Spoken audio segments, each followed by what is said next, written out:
এক কথায় অবিশ্বাস্য। ২০২৫ সালে বার্সেলোনার পারফরমেন্সকে শুধু যেন এই একটি শব্দ দিয়েই ব্যাখ্যা করা যায়।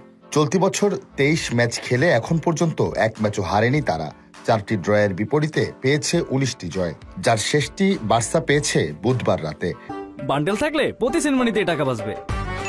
বিকাশ সেনমানি বান্ডেল কিনে জিতুন প্রতি লেনদেনে। চ্যাম্পিয়ন্স লিগের শেষ ৮-এর প্রথম লেগের ম্যাচে বার্সার সামনে দাঁড়াতেই পারেনি বরুসিয়া ডর্টমুন্ড। প্রথমার্ধে এক গোল হজম করলেও দ্বিতীয়ার্ধে হান্সি ফ্লিকের দলের সামনে অসহায় আত্মসমর্পণ করেছে গতবারের রানার্স আপরা। বার্সার কাছে ডর্টমুন্ড হেরেছে ৪-০ গোলে। এই হারে অ্যাওয়ে ম্যাচ হাতে রেখেই সেমিফাইনালের দুয়ারে প্রায় পৌঁছে গেল কাতালান ক্লাবটি। আর ২৩ ম্যাচ অপরাজিত থেকে বার্সার হয়ে পঞ্জিকা বর্ষে টানা অপরাজিত থাকার নতুন রেকর্ড গড়লেন জার্মান কোচ হান্সি ফ্লিক।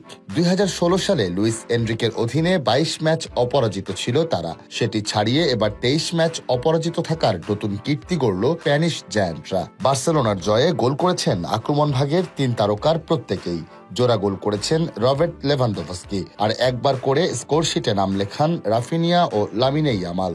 ঘরের মাঠে ম্যাচের প্রথম মিনিট থেকেই ডর্টমুন্ডের ওপর চড়াও হয় বার্সেলোনা। কিছু প্রতি আক্রমণ বাদ দিলে ম্যাচের প্রথম ২০ মিনিট ছিল বার্সার আক্রমণ ভাগ বনাম ডর্টমুন্ড রক্ষণের লড়াই। তবে বেশিক্ষণ জাল অক্ষত রাখতে পারেনি নিকো কোভাচের দল। ম্যাচের ২৫তম মিনিটে এগিয়ে যায় বার্সেলোনা। স্বাগতিকদের হয়ে ডেডলক ভাঙে রাফিনিয়া, যা চলতি আসরে বার্সেলোনা ফরওয়ার্ডের ১২তম গোল। প্রথমার্ধে আক্রমণের ধারা বজায় রেখেই বিরতিতে যায় বার্সা, তবে দ্বিতীয়ার্ধের শুরুতেই ব্যবধান দ্বিগুণ করে বার্সেলোনা। এবার পুরনো ক্লাবের জালে বল পাঠান লেভানডোভস্কি।